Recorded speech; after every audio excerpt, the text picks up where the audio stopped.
ನೀವು ವೀಕ್ಷಿಸುತ್ತಿರುವಿರಿ ಜನ Kannada TV ವಾಹಿನಿಯನ್ನು.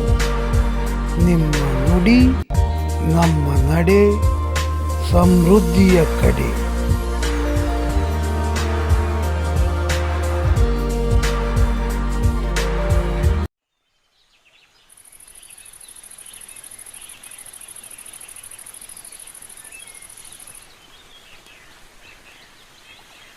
First stand alone health insurance company. ನೀವು ಕೂಡ ಯಾಕೆ ಇದನ್ನು ಆಯ್ಕೆ ಮಾಡಬೇಕು ಗೊತ್ತಾ?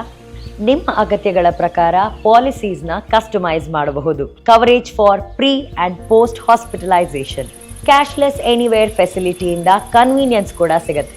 ಮತ್ತು 1 ಕೋಟಿ ಕ್ಲೇಮ್ಸ್ಗೆ 97% ಕ್ಯಾಶ್ಲೆಸ್ ಅಪ್ರೂವಲ್ಸ್ 3 ಗಂಟೆಗಿಂತ ಕಡಿಮೆ ಸಮಯದಲ್ಲಿ ಸೆಟಲ್ ಮಾಡಿದ್ದಾರೆ. ಆರೋಗ್ಯ ಅನಿರೀಕ್ಷಿತ, ಆದರೆ ಅದರ ರಕ್ಷಣೆ ಖಚಿತ. ಅನಿರೀಕ್ಷಿತ ಘಟನೆಗಾಗಿ ಕಾಯೋದ್ರ ಬದಲು ಇಂದೇ ನಿಮ್ಮ ಫ್ಯೂಚರ್ ಹಾಗೂ ಫೈನಾನ್ಸ್ ಅನ್ನ ಸೆಕ್ಯೂರ್ ಮಾಡ್ಕೊಳ್ಳಿ. ಗೆಟ್ ಇನ್ಶೂರ್ಡ್ ನಾವ್. So stay Young, stay healthy, stay covered with star health insurance.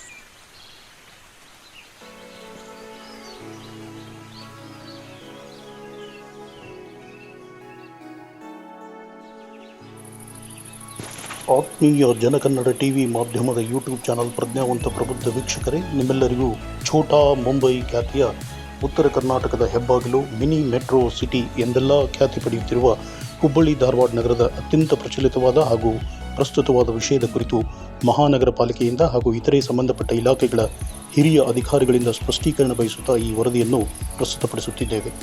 ನಮ್ಮ ಅವಳಿ ನಗರ ಕರ್ನಾಟಕದಲ್ಲಿಯೇ 2ನೇ ಅತೀ ದೊಡ್ಡ ನಗರ. ಜನಸಂಖ್ಯೆಯು 1 ಮಿಲಿಯನ್ ದಾಟಿದೆ. ಪರಿಣಾಮವಾಗಿ ಎಲ್ಲ ತರಹದ ಖಾಸಗಿ ವಾಣಿಜ್ಯ ವಾಹನಗಳ ಸಂಖ್ಯೆಯು ಗಣನೀಯವಾಗಿ ಬೆಳೆಯುತ್ತಿದೆ.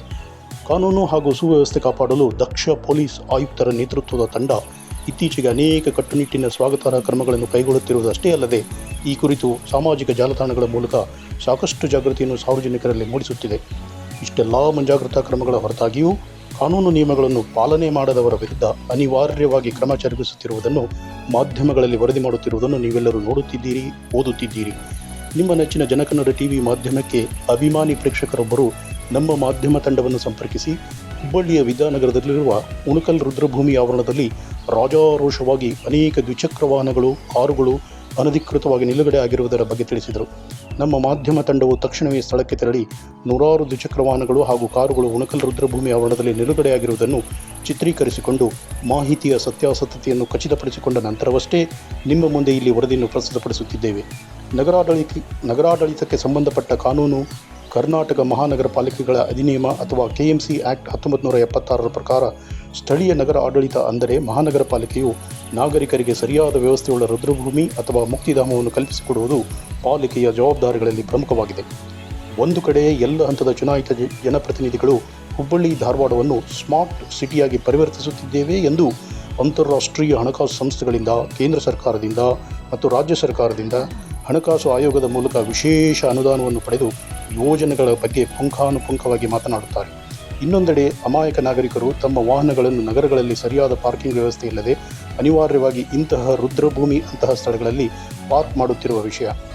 ಇದೇ ಸ್ಥಳದಿಂದ ಕೂಗಳತೆ ದೂರದಲ್ಲಿರುವ ಮತ್ತು ಇತ್ತೀಚೆಗೆ ಉದ್ಘಾಟನೆಗೊಂಡಿರುವ ಮಾದರಿ ಜನಸ್ನೇಹಿ ಪಾಲಿಕೆ ಕಚೇರಿ ಎಂದು ಬಿಂಬಿಸಲಾಗಿರುವ ಹುಬ್ಬಳ್ಳಿ ಧಾರವಾಡ ಮಹಾನಗರ ಪಾಲಿಕೆಯ 5ನೇ ವಲಯ ಕಚೇರಿ ಸಿಬ್ಬಂದಿಗಳಿಗೆ ಕಾಣಿಸುತ್ತಿಲ್ಲವೇ?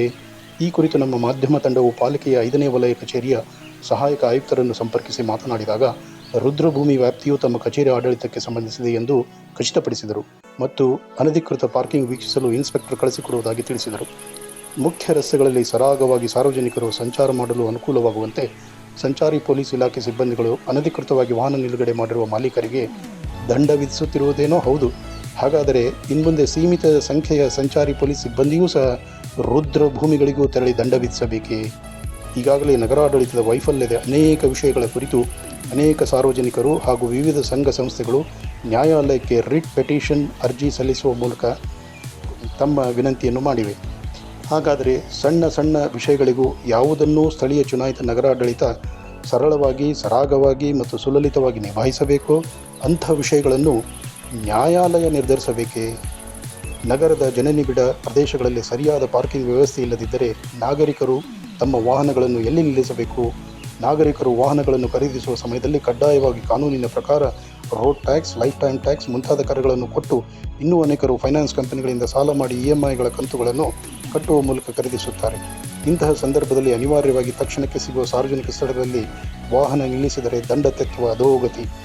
ಇಂತಹ ಸ್ಥಿತಿಯಲ್ಲಿ ಸ್ಮಾರ್ಟ್ ಸಿಟಿ ಎನಿಸಿಕೊಳ್ಳುವ ಚುನಾಯಿತ ನಗರಾಡಳಿತದ ಮತ್ತು ಪ್ರಜಾಪ್ರಭುತ್ವ ವ್ಯವಸ್ಥೆಗೆ ನಿಜವಾದ ವಾರಸುದಾರರಾದ ಸಾಮಾನ್ಯ ನಾಗರಿಕರ ಜವಾಬ್ದಾರಿಯೂ ಇದೆ. ಇದಕ್ಕಾಗಿ 32 ವರ್ಷಗಳ ಹಿಂದೆಯೇ ಅಂದರೆ 1992ರಲ್ಲಿ ಭಾರತದ ಸಂಸತ್ತಿನಲ್ಲಿ ನಮ್ಮ ಸಂವಿಧಾನಕ್ಕೆ 74ನೇ ತಿದ್ದುಪಡಿ ಮಾಡುವ ಮೂಲಕ ನಗರಾಡಳಿತದಲ್ಲಿ ಸಾರ್ವಜನಿಕರು ಪಾಲ್ಗೊಳ್ಳುವ ಅಧಿಕಾರ ವಿಕೇಂದ್ರೀಕರಣದ ಸದುದ್ದೇಶದಿಂದ ಕಾನೂನನ್ನು ಜಾರಿ ಮಾಡಿದೆ. ಕರ್ನಾಟಕ ಸರ್ಕಾರವೂ ಸಹ ನಗರದ ಪ್ರತಿಯೊಂದು ವಾರ್ಡ್ಗಳಲ್ಲಿ ನಾಗರಿಕರ ವಾರ್ಡ್ ಸಮಿತಿಗಳು ಸಂವಿಧಾನಾತ್ಮಕವಾಗಿ, ಶಾಸನಾತ್ಮಕವಾಗಿ, ಕಡ್ಡಾಯವಾಗಿ ನಗರ ಪಾಲಿಕೆಗಳಿಂದ ರಚನೆ ಆಗಬೇಕು ಎಂಬ ಸದುದ್ದೇಶದಿಂದ ಸಂಬಂಧಪಟ್ಟ ನಾಗರಿಕ ವಾರ್ಡ್ ಸಮಿತಿ ಕಾನೂನುಗಳನ್ನು ಅಧಿಕೃತವಾಗಿ ಸರ್ಕಾರಿ ಗೆಜೆಟ್ ಮೂಲಕ ಪ್ರಕಟಿಸಿದೆ. ಕರ್ನಾಟಕ ಸರ್ಕಾರದ ಪೌರಾಡಳಿತ ನಿರ್ದೇಶನಾಲಯದ ನಿರ್ದೇಶಕರಿಂದಲೂ ಹಲವಾರು ಬಾರಿ ಕರ್ನಾಟಕದ ಎಲ್ಲ ಮಹಾನಗರ ಪಾಲಿಕೆಗಳ ಆಯುಕ್ತರಿಗೂ ಹುಬ್ಬಳ್ಳಿ ಧಾರವಾಡ ಮಹಾನಗರ ಪಾಲಿಕೆಯನ್ನೂ ಒಳಗೊಂಡಂತೆ ಮೇಲಿಂದ ಮೇಲೆ ಸುತ್ತೋಲೆಗಳು ಈ ಕುರಿತು ತಲುಪುತ್ತಲೇ ಇವೆ. ಕರ್ನಾಟಕ ನಾಗರಿಕರ ವಾರ್ಡ್ ಸಮಿತಿ ಬಳಗದ ಘಟಕವಾದ ಹುಬ್ಬಳ್ಳಿ ಧಾರವಾಡ ನಾಗರಿಕರ ವಾರ್ಡ್ ಸಮಿತಿ ಬಳಗದ ಘಟಕವೂ ಕೂಡ ಹಲವಾರು ವರ್ಷಗಳಿಂದ ಸಂವಿಧಾನಾತ್ಮಕವಾಗಿ, ಶಾಸನಾತ್ಮಕವಾಗಿ, ಕಡ್ಡಾಯವಾಗಿ ಮಹಾನಗರ ಪಾಲಿಕೆಗಳಿಂದ ವಾರ್ಡ್ ಸಮಿತಿಗಳ ರಚನೆಗಾಗಿ ಹಲವಾರು ಬಾರಿ ಆಗ್ರಹಿಸಿ ಮನವಿಗಳ ಸಲ್ಲಿಕೆ, ಪ್ರತಿಭಟನೆ, ಸತ್ಯಾಗ್ರಹ, ಬೆಳಗಾವಿ ಅಧಿವೇಶನದಲ್ಲಿ ನಿಯೋಗದೊಂದಿಗೆ ತೆರಳಿ ಮನವಿ ಸಲ್ಲಿಸಿದರೂ ಇದುವರೆಗೂ ವಾರ್ಡ್ ಸಮಿತಿಗಳ ರಚನೆ ಆಗಿರುವುದಿಲ್ಲ. ನಗರಗಳಲ್ಲಿ ಇಂತಹ ಹಲವಾರು ನಾಗರಿಕ ಸಮಸ್ಯೆಗಳಿಗೆ ಶಾಶ್ವತ ಪರಿಹಾರದ ಸ್ವರೂಪವಾಗಿ ಸಂವಿಧಾನದ ತಿದ್ದುಪಡಿ ಮೂಲಕ ಕಾನೂನುಗಳನ್ನು ಗೌರವಿಸಿ ಪ್ರತಿ ವಾರ್ಡ್ ಹಂತದಲ್ಲಿ ನಾಗರಿಕರ ವಾರ್ಡ್ ಸಮಿತಿಗಳನ್ನು ರಚನೆ ಮಾಡಿದರೆ ಆಡಳಿತ ವಿಕೇಂದ್ರೀಕರಣದ ಫಲವಾಗಿ ಮತ್ತು ಜವಾಬ್ದಾರಿಯುತ ನಾಗರಿಕರು ನಗರಾಡಳಿತದಲ್ಲಿ ಪಾಲ್ಗೊಳ್ಳುವುದರಿಂದ ಇಂತಹ ಅನೇಕ ಸಮಸ್ಯೆಗಳನ್ನು ವಿಳಂಬ ಮಾಡದೆ ಸ್ಥಳದಲ್ಲಿಯ ಸ್ಥಳೀಯ ಪಾಲಿಕೆ ಜನಪ್ರತಿನಿಧಿಗಳು ಮತ್ತು ಪಾಲಿಕೆ ಅಧಿಕಾರಿಗಳ ಸಮ್ಮುಖದಲ್ಲಿ ನಡೆಯುವ ಸಭೆಗಳಲ್ಲಿ ಪರಿಹರಿಸಬಹುದು. ಆದ್ದರಿಂದ ಸದ್ಯದಲ್ಲಿಯೇ ಈ ಕುರಿತು ನಾಗರಿಕರಲ್ಲಿ ವ್ಯಾಪಕವಾದ ಜಾಗೃತಿ ಮೂಡಿಸಲು ಪ್ರತಿಯೊಂದು ವಾರ್ಡ್ ಮಟ್ಟಕ್ಕೆ ತೆರಳಿ ಅಭಿಯಾನವನ್ನು ಕೈಗೊಳ್ಳಲಾಗುವುದೆಂದು ಹುಬ್ಬಳ್ಳಿ ಧಾರವಾಡ ನಾಗರಿಕರ ವಾರ್ಡ್ ಸಮಿತಿ ಬಳಗದ ಸಂಚಾಲಕ ಶ್ರೀ ಲಿಂಗರಾಜ್ ಧಾರವಾಡ ಶೆಟ್ಟರ್ ತಿಳಿಸಿರುತ್ತಾರೆ. ನೋಡೋಣ, ಈ ವರದಿಯಲ್ಲಿ ಪ್ರಸ್ತಾಪಿಸಲಾದ ವಿದ್ಯಾನಗರದ ಉಣಕಲ್ ರುದ್ರ ಭೂಮಿ ಆವರಣದಲ್ಲಿ ಅನಧಿಕೃತ ವಾಹನಗಳ ನಿಲುಗಡೆ ವಿಷಯವನ್ನು ಮಹಾನಗರ ಪಾಲಿಕೆ ಹಾಗೂ ಸಂಬಂಧಪಟ್ಟ ಇಲಾಖೆಯವರು ಗಂಭೀರವಾಗಿ ಪರಿಗಣಿಸಿ ಸೂಕ್ತ ಕ್ರಮ ಕೈಗೊಳ್ಳುವವರೆಗೂ ನಿಮ್ಮೆಲ್ಲರ ನೆಚ್ಚಿನ ಜನಕನ್ನಡ TV ಮಾಧ್ಯಮದ ಯೂಟ್ಯೂಬ್ ಚಾನಲ್ ನಿರಂತರವಾಗಿ ಫಾಲೋಅಪ್ ಕಾರ್ಯಕ್ರಮಗಳನ್ನು ಕೈಗೊಳ್ಳುತ್ತದೆ. ಇದೇ ರೀತಿಯಾಗಿ ನೀವು ವಾಸ ಮಾಡುವ ವಾರ್ಡಿನಲ್ಲಿರುವ ಜ್ವಲಂತ ನಾಗರಿಕ ಮೂಲಭೂತ ಸೌಲಭ್ಯಗಳ ಕೊರತೆ ಕುರಿತು ಸಂಬಂಧಪಟ್ಟ ಇಲಾಖೆಯವರು ಗಮನ ಸೆಳೆದು ಸಮಸ್ಯೆ ಬಗೆಹರಿಯುವವರೆಗೂ ನಿಮ್ಮ ನೆಚ್ಚಿನ ಜನಕನ್ನಡ TV ಮಾಧ್ಯಮದ ಯೂಟ್ಯೂಬ್ ಚಾನಲ್ ತಂಡವನ್ನು ವಾಟ್ಸಪ್ ಸಂದೇಶ ಕಳಿಸುವ ಮೂಲಕ ನೀವು ಸಂಪರ್ಕಿಸಬಹುದು. ಈ ಕಾರ್ಯಕ್ರಮ ಕುರಿತು ತಮ್ಮ ಅಭಿಪ್ರಾಯ, ಸಲಹೆ, ಸೂಚನೆಗಳನ್ನು ನಮ್ಮೊಂದಿಗೆ ಹಂಚಿಕೊಳ್ಳಿ. ಧನ್ಯವಾದಗಳು.